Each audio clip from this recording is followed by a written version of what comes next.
Hello, everyone. This is Mr. Haley coming live and direct from Khan Academy and Google Slides. Today, I'll be showing you the lesson that I've created to go along with Lesson 2, the Neolithic Revolution and the Birth of Agriculture.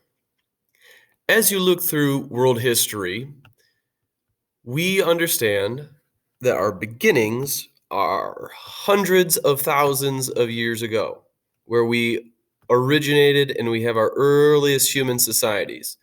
Last lesson covered how Homo sapiens were different from other hominids. Hopefully, you looked at my other presentation on that. And it covers hundreds of thousands of years. And the second lesson that you look at is on the Neolithic revolution in agriculture. Now, hundreds of thousands of years seems like a very long time, and you don't cover a lot of the learning, though, that goes along with it. So, what all happens during those hundreds of thousands of years? Is it over in just a blink? Is there nothing important? That's where my lesson comes in as we look at some of the incredibly amazing archaeological discoveries and information that occurred during the Paleolithic time and continued up to the Neolithic time when agriculture began. So we'll take you to my presentation and walk through this. So this is Paleolithic to Neolithic, Old Stone Age to New Stone Age. As we look, hunting and gathering is what humans were doing to eat and survive for hundreds of thousands of years. Some people still do this. If you look in continents like Africa or in South America, this is how people live today. But most of us, most 7.5 billion people, rely on different techniques to eat. You'll learn about that later. These early hunters, as they were doing their hunting and gathering, relied on some bits of technology that you don't see today. The most important thing being a spear thrower or an atlatl. The video I have here shows off how this guy uses an atlatl. Pretty interesting. If you're wondering about bow and arrows, that stuff didn't exist until 20,000 years ago. So spears were our main way of hunting hundreds and thousands of years ago up until relatively recently. Now, this happened all across the world. We see humans doing this on every single continent. The video I have shared in here and the article that goes along with it, the history.com article, shows off a mammoth that was hunted in Michigan and chopped up by hunters and gatherers and left in place. Awesome video done by the University of Michigan. I don't blame, I don't take it too personally that U of M did this. Go State, go Green, but very cool work that they did out in Chelsea, Michigan. Now, besides hunting and gathering, we find that humans were developing with their diet. As the diet improved, our bodies changed, our brains changed, our whole anatomy started to change. Language developed for the very first time about 50 to 60,000 years ago in Africa. If you can imagine this, humans, when we were first starting, didn't have language. This is only something that started in the last 50,000, 60,000 years. So, were we the only hominids that could speak? Not really. If you check out the video that goes along with this, Neanderthals had the ability to speak, and we'll put that in quotations because this video is kind of hilarious with their depiction of Neanderthals and how they talked. But how did we communicate, which is such a human thing? Communication, you can see grunts, noises, body language. That's how we did it for tens of thousands, hundreds of thousands of years before language developed. And around this time, we start to see humans really, really developing other amazing things like music. In the spare time, when you weren't hunting or gathering, we've found musical instruments that are 40 to 50,000 years old.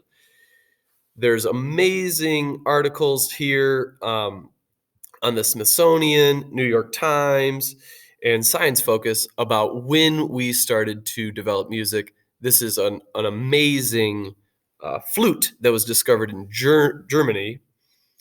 And if you find some videos later, I show one that has a guy playing a very similar flute.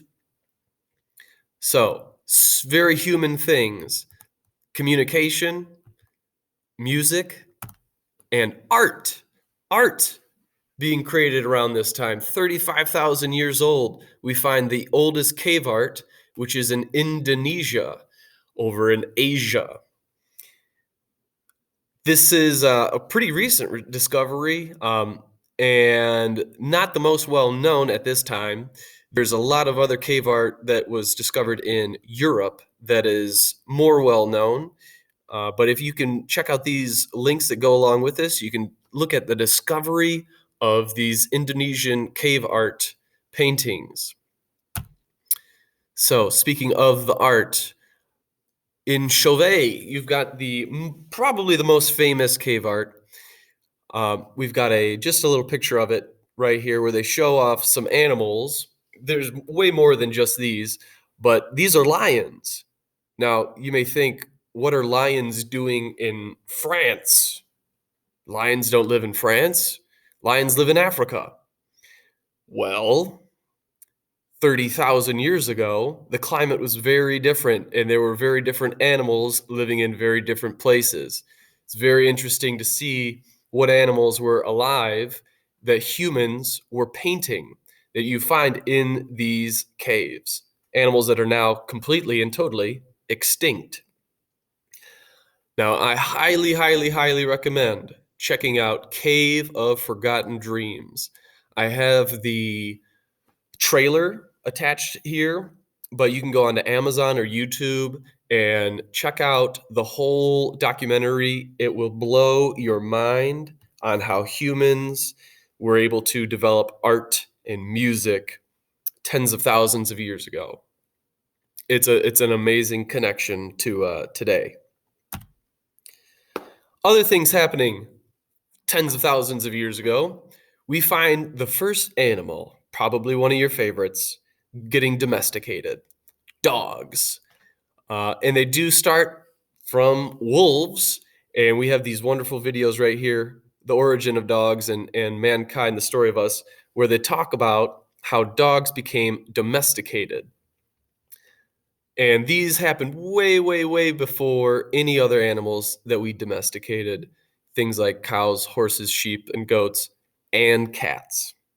So check out the videos, check out the links about how we and dogs became domesticated. Now we need to fast forward about 20,000 years from the time that we domesticated dogs and from when we started to create art and music. We have the most important development that affects you, me, and everyone living today. This is the Neolithic Revolution, or the Agricultural Revolution, when we started to farm, when people started to domesticate plants. So there used to be wild grains, wild plants out there, and humans, through generations, were able to domesticate them so that they could be eaten and enjoyed for us. And the massive change that happens with farming is we stop let's see here. We stop hunting and gathering, and we stay put because you don't have to chase the grains that you're growing. They stay in one place.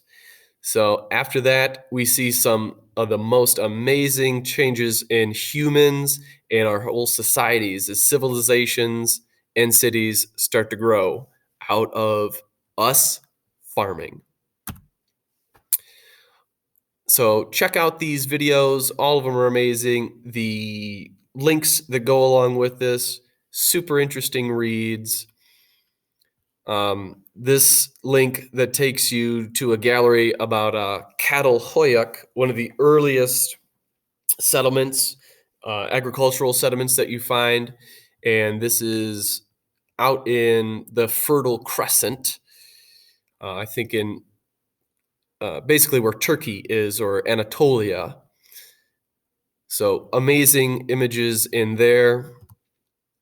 You continue on here. We find that it didn't just start in the Fertile Crescent, that agriculture developed in different continents at different times, but there was certainly spread in kind of particular regions as knowledge was shared, farming spread. But we see that it started out, though, in different continents at different times. Lastly, my documentaries that I have posted here, all from YouTube. I have watched these. They all have fantastic information, all on the Neolithic times as humans changed from our Paleolithic hunting and gathering ways to our farming ways. So please check those out if you have time. Check out the Cave of Forgotten Dreams. If you have any questions, please let me know, because this is some of the coolest stuff I can present to you. Until then, this is Mr. Haley signing up. I'll see you in Google Classroom or on Zoom.